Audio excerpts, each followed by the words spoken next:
तीन बहनों की लालची भाभी। करिश्मा, रेशमा और मनीषा तीन बहनें हैं। उनका एक भाई भी है, मयंक। मयंक अपनी बहनों को बहुत प्यार करता है, लेकिन मयंक की पत्नी सविता इस मामले में मयंक से बिल्कुल ही अलग है। वो अपनी ननदों का जितना बुरा कर सकती है उतना बुरा करती ही रहती है और अपनी ननदों पर हुक्म भी चलाती है। करिश्मा, करिश्मा, तुमने अभी तक नाश्ता नहीं बनाया? तुम्हारे भैया को ऑफिस जाने में देर हो रही है। हाँ भाभी, बस अभी बनाती हूँ। करिश्मा, तुम ये ढीलापन छोड़ दो। कल को पराए घर जाना है। वहां अगर तुम इस तरह से काम करोगी तो लोग क्या कहेंगे कि माँ ने और भाभी ने कुछ सिखाया नहीं। और तुम्हारी दोनों बहनें कहाँ है? अब रेशमा मार्केट गई है और मनीषा सो रही है। क्या? सुबह के 8 बज रहे हैं और ये महारानी अभी भी सो रही है? ये कहते हुए सविता अपनी सास दुर्गा देवी के पास जाती है। माँ जी, देख रही हो अपनी बेटियों के तौर तरीके? क्या हुआ बहू? सुबह सुबह क्या कर दिया मेरी बेटियों ने?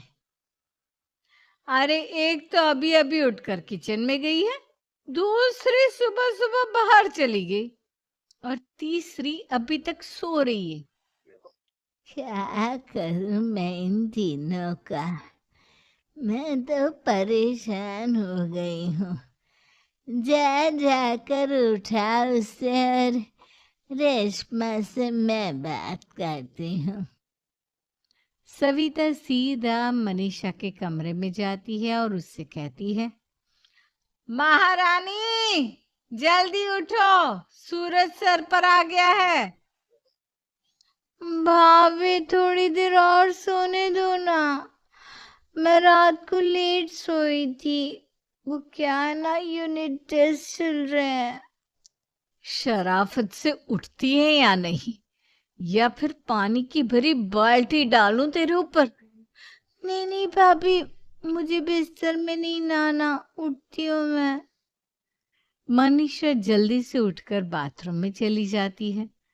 सभी आराम से बैठकर नाश्ता कर रहे होते कि तभी रेशमा बाजार से हाथ में सामान लिए आ जाती है। रेशमा को देखते ही सविता उस पर बरस पड़ती है। लो, आ गई महारानी। ऐसा भी क्या सामान लाना था जो सुबह आंख मलते ही बाजार की तरफ रवाना हो गई? भाभी, कल आप ही तो चीख रही थी कि घर का सारा सामान मुझे ही लाना पड़ता है, घर में किसी को भी किसी काम से कोई लेना देना नहीं है। अब मैं बाजार जाकर सामान ले आई तो आपको इस बात से भी तकलीफ हो रही है? देख रही हो माँ जी, अपनी बेटी की जुबान कैंची से भी तेज चलती है। और मयंक, आप तो कुछ कहेंगे नहीं अपनी लाडली बहन को? रेशमा, अपनी भाभी से ऐसे बात नहीं करते। चलो माफी मांगो। भैया, मैं क्यों माफी मांगू? आप भाभी से बोलिए ना कि हम पर कम हुक्म चलाया करे। हम इस घर की बेटियां हैं और आपकी पत्नी की ननद है, नौकरानी नहीं। लो कर लो बात। इनकी भलाई के लिए कुछ भी बोलो तो इन्हें बुरा लग जाता है। इस घर में यही इज्जत है मेरी। देख लो माँ जी, आपकी बेटी किस लहजे में मुझसे बात कर रही है। सविता वहां से चली जाती है। मयंक को बहुत गुस्सा आता है, वो भी वहां से चला जाता है। फिर करिश्मा रेशमा को समझाती है। रेशमा, तुम्हें भाभी से माफी मांग लेनी चाहिए थी ना। लेकिन दीदी, मैंने कुछ किया ही नहीं, तो मैं माफी क्यों मांगू? हाँ करिश्मा दीदी, रेशमा दीदी जैसे ही घर में आई, भाभी ही उन पर चिल्ला रही थी। हाँ, मैं मानती हूँ कि गलती भाभी की थी। मैं तो इसलिए बोल रही हूँ कि भाभी ने माँ को तो पूरी तरह अपने वश में कर लिया है। वो हमारी बात सुनती ही नहीं। मयंक भैया हमारे लिए हमेशा खड़े रहते हैं, इसलिए उनकी बात का मान तो तुम्हें रखना चाहिए था ना। कोई फायदा नहीं दीदी, कुछ दिनों की बात और है, भाभी उन्हें भी हमारे खिलाफ भड़का देंगी। फिर वो भी माँ की तरह हमारी किसी बात का विश्वास नहीं करेंगे। इसी तरह सविता अपनी तीनों ननदों को किसी न किसी बात पर परेशान करती रहती थी। एक दिन मयंक अपनी तीनों बहनों के लिए गिफ्ट लाया। करिश्मा, ये तुम्हारे लिए हार का सेट, रेशमा तुम्हारे लिए सुंदर सी ड्रेस, और मनीषा तुम्हें किताबें पसंद है ना, तुम्हारे लिए किताबें लाया हूँ। थैंक यू भैया। थैंक यू भैया। थैंक यू भैया। करिश्मा, तुम्हारा नेकलेस कितना सुंदर है, ये भैया कहाँ से ले आए होंगे? मैंने भैया को 3 दिन पहले फोन पर ये डिजाइन दिखाया था और आज भैया ये ले आए। सविता तो अपनी ननदों के गिफ्ट्स देखकर जल गई और करिश्मा का नेकलेस तो उसे भी बहुत पसंद आया था। अपनी बहनों के लिए कितना अच्छा नेकलेस लेकर आए हैं, मुझे कभी कोई गिफ्ट नहीं दिया। मैं आज ही ये हार चुरा लूंगी। रात में सविता करिश्मा का हार चुरा लेती है और इसी तरह उसे अपनी ननदों की जो भी चीज अच्छी लगती वो उसे मांगती नहीं, बल्कि रात के अंधेरे में चुरा लेती। इसी तरह दिन बीतते गए और सविता ने मयंक के दिल में भी उसकी बहनों के लिए नफरत पैदा कर दी। एक दिन मयंक ने करिश्मा और रेशमा के लिए रिश्ता देखा और ये बात उसने घर में सबको बताई। माँ, करिश्मा और रेशमा के लिए बहुत अच्छा रिश्ता आया है, वो लोग कल इन्हें देखने आ रहे हैं। आप और सविता मिलकर सारी तैयारी कर लेना। ये सुनकर करिश्मा और रेशमा खुश हो जाती हैं, लेकिन सविता सोचती है, अगर इन दोनों बहनों की शादी हो गई तो घर और बाहर का काम कौन करेगा?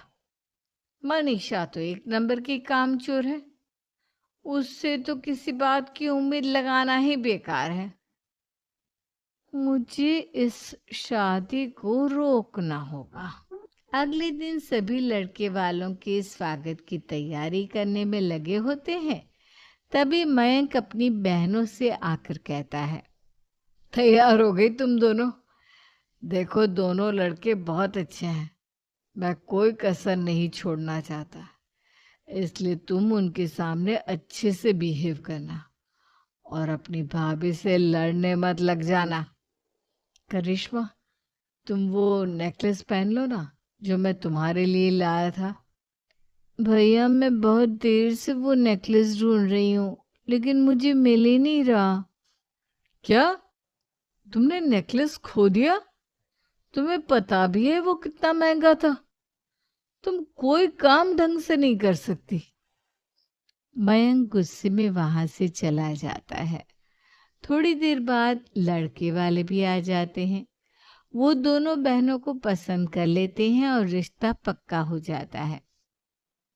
लेकिन सविता के दिमाग में तो कुछ और ही खिचड़ी पक रही थी।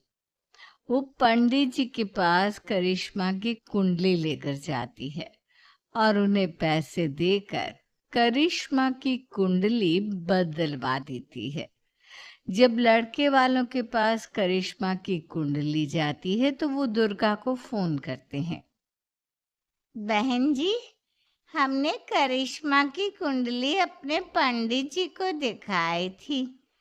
आपकी बेटी की कुंडली नहीं बल्कि दोषों का पिटारा है। देखिए, मैं और मेरे पति इन सब बातों में बहुत विश्वास करते हैं, इसलिए हम आपकी बेटी से अपने बेटे की शादी नहीं करा सकते। इस तरह करिश्मा का रिश्ता टूट जाता है और सभी घर वालों को बहुत दुख होता है। अब कविता सोचती है, चलो करिश्मा का तो रिश्ता टूट गया, अब रेशमा का भी रिश्ता तोड़ना है। क्या करूं क्या करूं? अब सविता आवाज बदलकर किसी अननोन नंबर से रेशमा के होने वाले ससुराल में फोन करती है। हेलो, मैं कौन हूँ कौन नहीं ये आपके लिए जानना जरूरी नहीं। बस इतना सुन लो कि रेशमा का 2 साल से किसी के साथ अफेयर चल रहा है। बस रेशमा का रिश्ता तोड़वाने के लिए सविता का इतना कहना काफी था। अब रेशमा का भी रिश्ता टूट गया। मयंक और दुर्गा देवी ने रेशमा को खूब खरी खोटी सुनाई और उससे बार बार उस लड़के के बारे में पूछने लगी। आप दोनों मुझे क्यों परेशान कर रहे हो? अरे कोई लड़का होगा मेरी लाइफ में तो मैं बताऊंगी ना। जब कोई है ही नहीं तो कहाँ से लाऊं मैं कोई लड़का? तो तेरे होने वाले ससुराल वालों को फोन किसने किया था? माँ मैं नहीं जानती किसने फोन किया था, मैं सच कह रही हूँ। मैं तो पहले ही कह रही थी इसकी लगाम खींच कर रखो, लेकिन मेरी सुनता ही कौन है। आप चुप रहिए भाभी, ये सब आपका ही किया धरा है।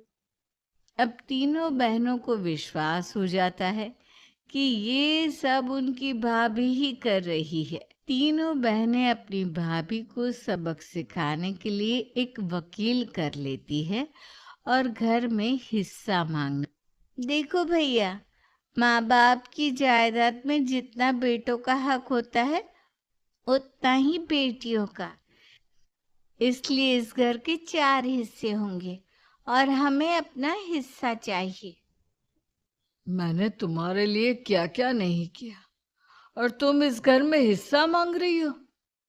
भैया, आप और माँ हम बहनों की कोई बात नहीं सुनते हो और भाभी हमारी शादी नहीं होने देगी क्योंकि उन्हें लगता है कि आप हमारी शादी में ज्यादा पैसा लगाओगे और उन्हें हम जैसी फ्री की नौकरानी कहाँ मिलेगी। तो हम भाभी के साथ तो रह नहीं सकते, हम बहनों को अपना हिस्सा चाहिए।